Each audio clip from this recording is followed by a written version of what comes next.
1 अप्रैल, ये सिर्फ एक तारीख नहीं है। इस एक तारीख ने भारत के पूरे टैक्स सिस्टम को बदल कर रख दिया है। तो अगर कोई सैलरीड व्यक्ति है, निवेशक है या फिर ट्रेडर, तो ये बदलाव सीधे आपकी जेब पर असर डालने वाले हैं। चलिए इसे डीकोड करते हैं। जी हाँ, बिल्कुल सही सुना। 1 अप्रैल से 60 साल से भी ज्यादा पुराना इनकम टैक्स एक्ट 1961 अब इतिहास बन चुका है और उसकी जगह ले ली है एक बिल्कुल नए कानून ने, इनकम टैक्स एक्ट 2025। अब एक बात साफ समझनी जरूरी है। इस नए एक्ट का मकसद टैक्स की दरें बढ़ाना नहीं है।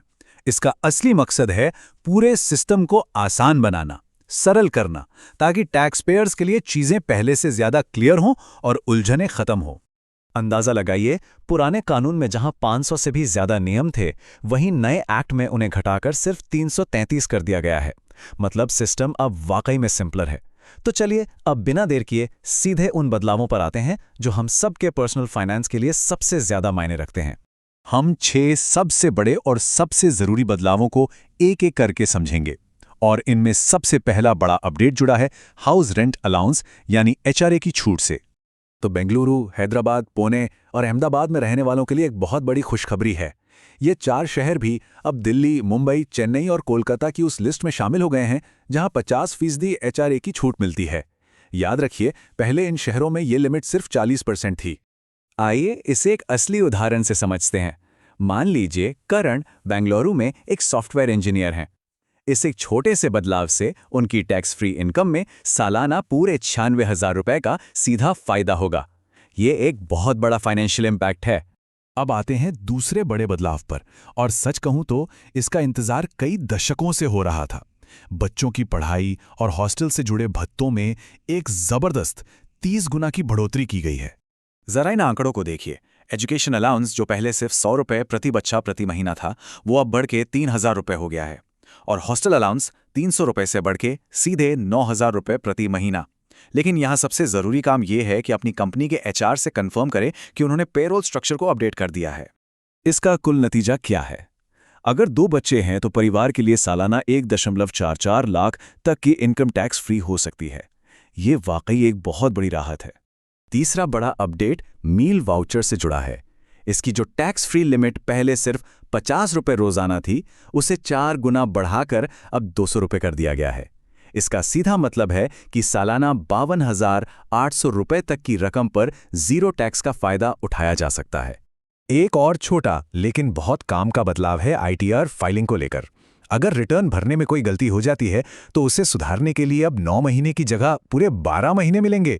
मतलब ज्यादा समय और कम टेंशन। अब जरा ध्यान दीजिए, ये एक बहुत ही गंभीर कंप्लायंस अलर्ट है, खास तौर पर उन लोगों के लिए जो अपने माता पिता या किसी रिश्तेदार को किराया देकर एचआरए क्लेम करते हैं। नए नियम बिल्कुल साफ हैं। अगर सालाना किराया 1 लाख रुपए से ज्यादा है तो अब मकान मालिक यानी अपने रिश्तेदार का पैन नंबर देना और उनसे अपना रिश्ता बताना कंपलसरी है। यह सारी जानकारी फॉर्म 124 में देनी होगी। अगर ऐसा नहीं किया तो एचआरए का दावा खारिज भी हो सकता है। और छठा बड़ा अपडेट सीधे तौर पर निवेशकों और ट्रेडर्स के लिए है। पहला, एफएनओ ट्रेडर्स के लिए एसटीडी की दरें बढ़ा दी गई हैं, जिससे हर ट्रेड थोड़ा महंगा हो जाएगा।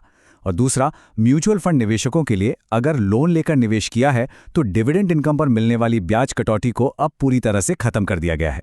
अच्छा, इन सभी बदलावों और चेतावनियों के बीच एक बहुत बड़ी राहत की खबर भी है, और वो ये कि सरकार ने इनकम टैक्स स्लैब की दरों में कोई भी बढ़ोतरी नहीं की है। नई टैक्स व्यवस्था के तहत स्लैब वही के वही हैं, जैसा कि आप यहां देख सकते हैं। और हां, सैलरीड इंडिविजुअल्स के लिए जो स्टैंडर्ड डिडक्शन का फायदा था, वो अभी भी जारी है। स्टैंडर्ड डिडक्शन को मिलाकर नई टैक्स रिजीम में प्रभावी टैक्स फ्री आय 12.75 लाख तक हो सकती है। तो नियमों में बदलाव हुए हैं, लेकिन ये एक बहुत जरूरी पॉइंट है जिसे ध्यान में रखना है। तो अब जब हम इन सारे बड़े बदलावों को समझ चुके हैं, तो सबसे जरूरी सवाल ये है कि अगला कदम क्या होना चाहिए।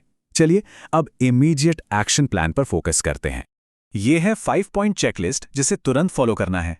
नंबर 1, अगर बैंगलोर, हैदराबाद, पुणे या अहमदाबाद में हैं तो अपनी कंपनी से एचआरए अपडेट करने के लिए कहें। 2, अगर माता पिता को किराया देते हैं तो उनका पैन घोषित करें। 3, एचआर से नए एजुकेशन और हॉस्टल अलाउंस की पुष्टि करें। 4. मील कार्ड की नई 200 रुपये पर डे की लिमिट का पूरा फायदा उठाएं। और 5. अगर आप ट्रेडर या निवेशक हैं तो अपने सीए से सलाह लेना बिल्कुल ना भूलें। इन बदलावों को समझना सिर्फ जानकारी लेना नहीं है, बल्कि अपने फाइनेंस पर कंट्रोल रखना है। और आखिर में एक बात हमेशा याद रखनी है, पैसा आपका है तो फैसला भी आपका ही होना चाहिए।